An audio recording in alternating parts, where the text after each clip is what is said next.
नमस्कार साथियों, स्वागत है आप सभी का आपकी अपनी पाठशाला पर। मैं हूं अंकित अवस्थी और आप हैं मेरे साथ में एक ऐसे विषय पर चर्चा करने के लिए जिसे जानने के बाद हो सकता है कि अमेरिकी और इजरायलियों की चिंता बढ़ जाए, क्योंकि पड़ोसी मुल्क मिस्र ने यानी इजिप्ट ने इजराइल के लिए अमेरिका को संदेश भेजा है कि सर सुनिए, अगर आप लोग नहीं माने ना तो गाजा की तरफ से हमास फिर से इजराइल पर हमला कर सकता है। फिर मत कहिएगा कि बताया नहीं था। सवाल बड़ा है कि इतना खुलेआम चेतावनी कौन देता है भाई, और ऐसा कौन सा मसला है जिसके चलते ये सारी बातें होती हैं। आज के सेशन में हम बताएंगे 7 अक्टूबर 2023 को जिस तरह गाजा से हमास के आतंकियों ने निकलकर इजरायलियों पर हमले किए, 250 से ज्यादा लोगों को बंधक बनाया, हजारों की संख्या में लोग हताहत और मौत को प्राप्त हुए, उसके बावजूद फिर से इस तरह की धमकी, और वो भी लगभग 2.5 साल बाद, बड़ा सवाल खड़ा करती है कि क्या फिर से कुछ पक रहा है जो कि सीज फायर की आड़ में इकट्ठा हो गया है। आज से 2 महीने पहले ट्रंप के पीस प्लान के द्वारा इजराइल और गाजा में जो शांति स्थापित कराई गई थी, क्या वो बर्बाद हो गई है? क्या उस शांति के प्रयास से कुछ भी प्राप्त नहीं हुआ है? क्या सब चीजें विफल हो गई हैं? आज के सेशन में चर्चा करेंगे। जैसा कि आप सभी जानते हैं कि इजराइल ने जिस तरह से गाजा को पूरी तरह से घेर रखा है, चाहे समुद्री सीमा से हो या फिर बॉर्डर एरिया से, इन दिनों जो सबसे ज्यादा चर्चा है वो इसी बॉर्डर की है, क्योंकि इजराइल ने गाजा को और ज्यादा तक समेट दिया है। लगभग आधा गाजा इजराइल कब्जा कर चुका है।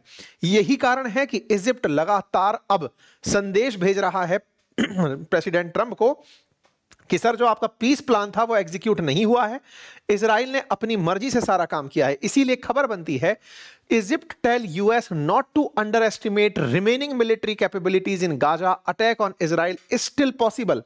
आप इसे अंडर एस्टिमेट मत करिएगा, फिर से गाजा पर हमला, फिर से इजराइल पर हमला हो सकता है।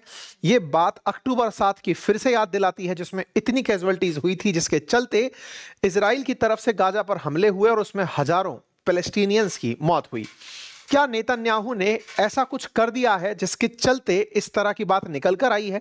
क्योंकि आप और हम जहां तक अपडेटेड थे वो पीस प्लान को लेकर थे, क्योंकि ट्रंप ने दुनिया के सामने बताया था कि मैं अब तक 10 युद्ध रुकवा चुका हूं। हालांकि थाईलैंड कंबोडिया का जो युद्ध इन्होंने रुकवाया वो फिर से शुरू हो चुका है। रशिया यूक्रेन जहां से शुरू था वहीं तक चल रहा है, अभी तक कुछ हुआ नहीं है। इजराइल और गाजा के बीच का युद्ध रुकवाने का जो ट्रंप क्रेडिट ले रहे थे अपने पीस प्लान के माध्यम से, 20 सूत्रीय पीस प्लान के माध्यम से, जिसमें यह तय किया गया था कि इजराइल गाजा पर हमले रोकेगा और गाजा बंधकों को रिहा करेगा। गाजा ने बंधक रिहा किए, इजराइल ने हमले रोक दिए, लेकिन उसके बावजूद भी फिर से ये सारी बातें क्यों हो रही हैं? आप में से कुछ लोग कहेंगे कि वो जो 20 पॉइंट्स थे, उन 20 पॉइंट्स में से हो सकता है कुछ पॉइंट्स ऐसे हो जो अभी तक एग्जीक्यूट ना हो पाए हो, इसलिए ऐसी स्थिति बन रही है। जी नहीं, उन्हीं प्लानिंग में इजराइल ने कुछ ऐसा कर दिया, वो जो प्लान था ट्रंप का पीस प्लान, उसमें इजराइल ने कुछ ऐसा कर दिया जिससे मुस्लिम राष्ट्र जो शांति कराने आए थे, फिर चाहे वो कतर रहा हो, तुर्की रहा हो, इजिप्ट रहा हो, पाकिस्तान रहा हो, ये सब, सऊदी समेत, ये सब ठगा हुआ महसूस कर रहे हैं। ईरान जैसे देश ठगा हुआ महसूस कर रहे हैं कि इजराइल ने हमारे साथ धोखा कर दिया है। हुआ क्या, अब मैं आपको वो कहानी बताता हूं। असल मायने में आज से 4 दिन पहले आईडीएफ यानी इजरायली डिफेंस फोर्सेस के जो चीफ हैं, जिनका नाम है जमीर, वो बॉर्डर की दर्शन करने पहुंचे थे। बॉर्डर का दर्शन मतलब हुआ कि गाजा और इजराइल के बीच में कुछ लाइंस खींची गई थी, yellow line, red line, green line, इस तरह की कुछ लाइंस थी, जिनके बारे में हमने पहले भी बताया था पीस प्लान के अंदर। ये येलो लाइन पर पहुंचे और येलो लाइन पहुंच करके कहा अब से यही हमारा नया बॉर्डर होगा। ये बात जैसे ही इन्होंने रखी, देखिए ये रहे जमीर जो बीच में आपको दिखाई दे रहे हैं, इजरायली डिफेंस फोर्सेस के यहां पर सैनिक हैं, और इनसे ये बात करते हुए कहते हैं कि यही हमारा नया बॉर्डर होगा। अब ये कौन सी जगह की बात कर रहे हैं, क्या कहानी है, मैं आपको हल्का सा ब्रीफ कर देता हूं। आप इधर देखें, गाजा के लिए जैसा कहा गया था कि ये टेरर फ्री हो जाएगा सारी तरह से, एक प्लान दिया गया था गाजा के लिए, जिसमें गाजा, ये जो पूरा गाजा हुआ करता था, इसमें एक तरफ यहां तो आबादी रहती है, इस आबादी के बाद में ये वाली जो लाइन आप वॉयलेट लाइन देख रहे हैं, इसको इजरायली मिलिट्री की करंट पोजीशन बताया गया था कि इजरायली मिलिट्री यहां तक है, वो पीछे हटेगी। कहां तक हटेगी? येलो लाइन तक हटेगी। येलो लाइन एक तरह से समझिए गाजा का आधा हिस्सा है। इससे इधर की तरफ वाला जो गाजा है उसमें कृषि होती है, खेती होती है, और इसका जो दूसरी तरफ वाला यानी पश्चिम तरफ वाला जो हिस्सा है, इसमें आम जन निवास करता है, आम जनता रहती है। यहां पर 20 लाख के आसपास फिलिस्तीनी रहते हैं, और ये वाला जो रेड लाइन आप देख रहे हैं, इस पर इंटरनेशनल स्टेबिलिटी फोर्सेस, जो कि ट्रंप के नेतृत्व में बनना प्रस्तावित था, उसे यहां पर अपॉइंट करने का डिसीजन लिया गया है। ये उस 20 सूत्रीय प्लान में बनाया गया था।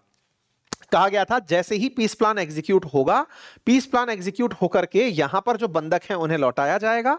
इजरायली डिफेंस फोर्सेस यहां से हटकर यहां खड़ी होंगी। Israeli defence forces yellow line पर आकर खड़ी हो गई।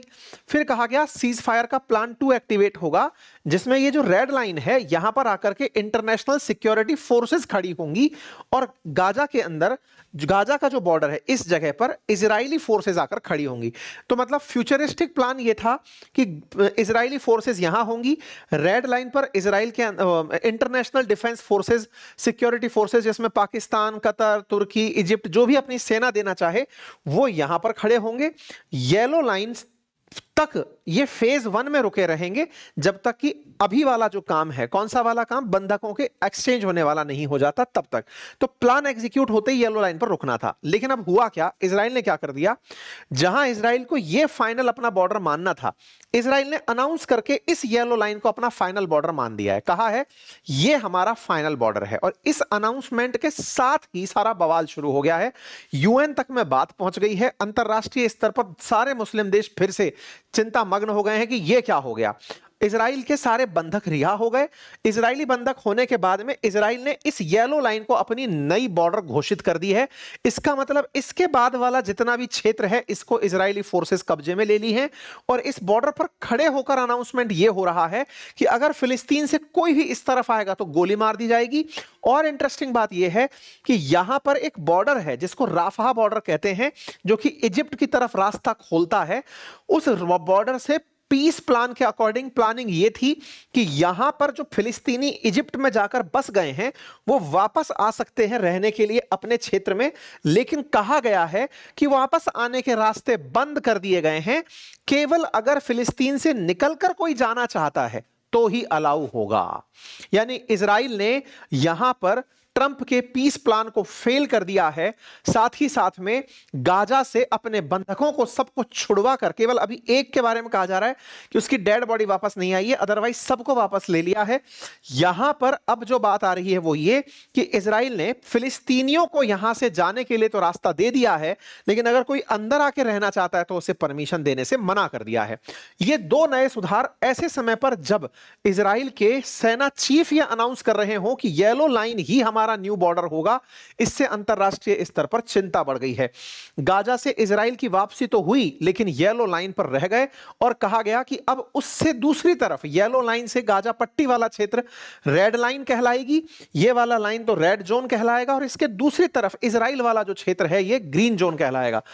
आपको मैं तस्वीरों से दिखाऊं तो आप समझ पाएंगे कि यहां पर येलो और ग्रीन की कहानी कुछ इस तरह से रटी गई है कि इसका एक क्षेत्र जिसमें गाजा के अंदर, गाजा के लगभग 20 लाख लोग रहते हैं, उस 20 लाख लोगों वाले क्षेत्र को गाजा में एक साथ कंस्ट्रेन कर दिया जाएगा। और जो खाली जगह थी गाजा से इजराइल के बीच की जो क्षेत्र थे जहां कृषि संभव थी, उसे अब इजरायली फोर्सेस ने कब्जे में ले लिया है।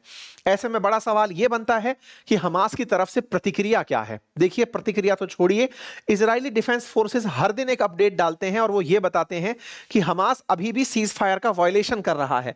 ये हर दिन का अपडेट है। 30 नवंबर का अपडेट आप देख लें, हर बार 4 दिसंबर का सीज फायर वायलेशन, 7 दिसंबर का, हर बार का डिफेंस फोर्सेस के द्वारा एक ट्वीट आता है कि हमास अभी भी सीज फायर वायलेशन कर रहा है। मतलब उनका उद्देश्य अभी ये बताने पर है कि हमास ने अभी भी अपनी हरकतें बंद नहीं की हैं। एक वीडियो बाहर जारी होता है न्यूयॉर्क पोस्ट का जिसमें दिखाया जाता है कि बच्चों के लिए जो दवाएं भेजी गई थी या खाने का पदार्थ भेजा गया था वो हमास ने अपने कब्जे में इस तरह से लिया हुआ था और बच्चों को भूख से तड़पने के लिए मजबूर किया हुआ था। एक और वीडियो जारी किया जिसमें हमास के लड़ाके जो हैं, जो आतंकी हैं, वो अपने हाथ में बंदूक लेकर के मार्केट में टहलते हुए दिखाई देते हैं। इसको इजरायली डिफेंस फोर्सेस ने पब्लिक करके कहा कि ये उनका मेन बाजार है और उसमें अभी भी हमास खुलेआम घूम रहा है बिना आर्म्स को सरेंडर किए।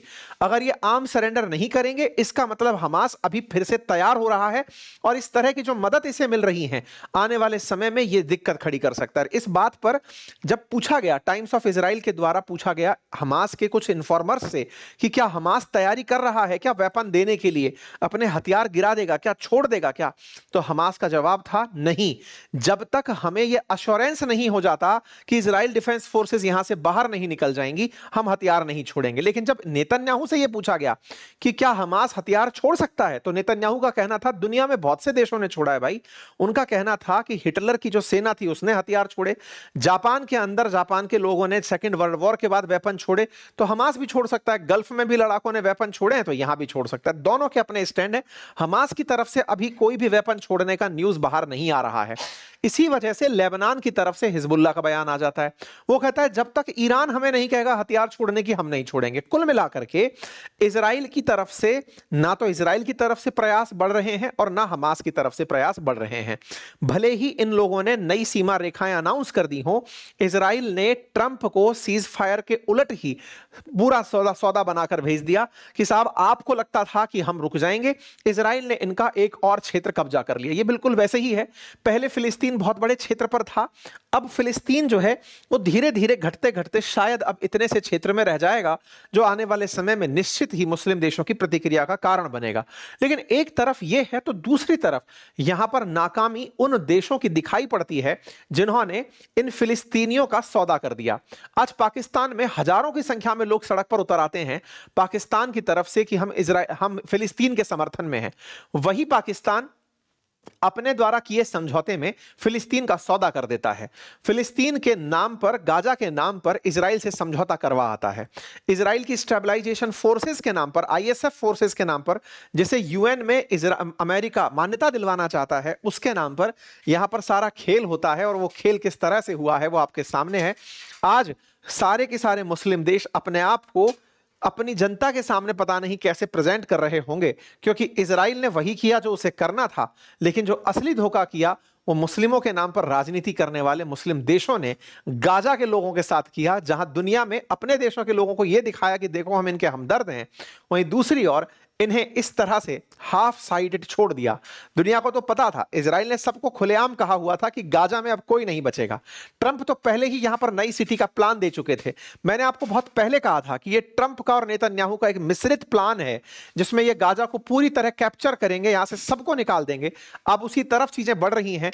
लेकिन पाकिस्तान और पाकिस्तान प्रेमियों को यह समझ में आ जाना चाहिए कि मुसलमानों के नाम पर राजनीति करने वाला पाकिस्तान गाजा का सौदा करके आया, और इस तरह से इन भ्रष्टाचारियों ने उन लोगों के साथ में इमोशनल ब्लैकमेल किया जो खुद पाकिस्तान में रहकर पाकिस्तान सरकार पर विश्वास करते थे। खैर, फिलहाल के लिए गाजा आप देख लीजिए इतना बचा है। बाकी जो क्षेत्र हैं उस बाकी क्षेत्र पर अब नेतन्याहू का यानी इजराइल का कब्जा है। राफा बॉर्डर वन साइडेड हो गया है। इस पर प्रतिक्रिया यूएन की भी आ चुकी है। मुस्लिम वर्ड्स भी खूब चिल्ला रहे हैं कि साहब हमारा कुछ तो करो। ये इजराइल वाले नहीं मान रहे। इजराइल बहुत क्लियर था। कतर की तरफ से भी स्टैंड आया है कि साहब ये क्या हो रहा है। इन्होंने कहा है कि वन साइडेड रास्ता खुला रहेगा। ये तो नहीं होना चाहिए था। खैर, जो भी है, कुल मिलाकर के अपडेट सिर्फ इतना है कि इजराइल को अपनी इन हरकतों की वजह से हो सकता है हमास की कुछ फिर से प्रतिक्रिया देखने को मिले। हमास के लोग जो गाजा के लोगों को जाता हुआ देखें और डिसआर्मामेंट करने के लिए यानी इनके हथियार गिराने के लिए जो अंतरराष्ट्रीय प्रेशर इन पर बनाया जा रहा है, उसके रिटेलिएशन में फिर से इजरायली फोर्सेस के साथ मुठभेड़ में आ जाएं और यही खबर बड़ी खबर कहलाए। इजिप्ट इसी बात के लिए अमेरिका को चेता रहा है कि आप इतना प्रेशर मत डालिए। आधी तो जमीन उनकी आप लोगों ने ले ली, इसके बाद में उनके लोगों से कह रहे हैं कि आप हथियार डाल दो, कह रहे हो कि गाजा छोड़ के जाना चाहते हो तो चले जाओ लेकिन वापस मत आ जाना। ये सारी चीजें हमास को उकसा देंगी। उनको विश्वास बहाली के लिए जरूरी है कि उनका पूरा क्षेत्र उन्हें वापस दिया जाए। एटलीस्ट जो गाजा इनका था वो तो वापस दिया जाए। ये बात सभी ने, इजिप्ट ने, तुर्की ने, कतर ने, सबने ट्रंप को बोला है कि ट्रंप महोदय आपका पीस प्लान काम नहीं कर रहा। तो ट्रंप क्या कर रहे हैं? ट्रंप ने मिलने के लिए नेतन्याहू को बुलाया है। इनका पीस प्लान जिसके लिए इनका सम्मान किया गया था इजराइल के द्वारा, थैंक यू ट्रंप बोल करके, टेक्निकली वो इजराइल को तो फायदा दे गया है क्योंकि इजराइल को आधा गाजा मिल चुका है ऑफिशियली ट्रंप के इंटरफेरेंस से, और कोई कुछ बोलने के लिए भी तैयार नहीं है। सारे बंधक रिहा हो गए, हमास शांत बैठा हुआ है।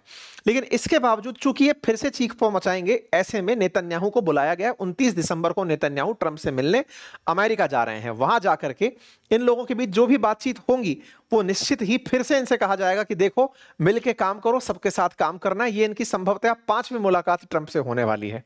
खैर, कुल जमा अर्थ यही है कि मिडिल ईस्ट में शांति के नाम पर ट्रंप और नेतन्याहू जो मिलकर खेल रहे हैं वो शायद इन मुस्लिम देशों के राष्ट्राध्यक्षों को तो समझ में आता हो, लेकिन आम जनता को लगता है कि ये इनके हमदर्द हैं। बाकी आप जैसा ठीक समझें। फिलहाल के लिए इतना ही। चैनल पर नए हैं तो सब्सक्राइब करें। आप क्या सोचते हैं अपनी राय कमेंट बॉक्स में जरूर रखें। और एसएससी के विद्यार्थियों के लिए हमारी एक ऑल इन वन किताब आई है, बहुत ही खूबसूरत किताब है, सारे अप टू डेट सब्जेक्ट्स उसके साथ डाले हुए हैं, बहुत ही नॉमिनल प्राइजेस में है, अपनी पाठशाला ऐप से उपलब्ध है।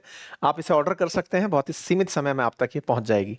हमारे कोर्सेज जो हमारे जीएस फाउंडेशन के हैं, स्टेट पीसीएस और यूपीएससी के, आप उन्हें हमारे एप्लीकेशन से एक्सेस कर सकते हैं। और भी किताबें हैं, आप उन्हें अवश्य चेक करें। Thank you so much.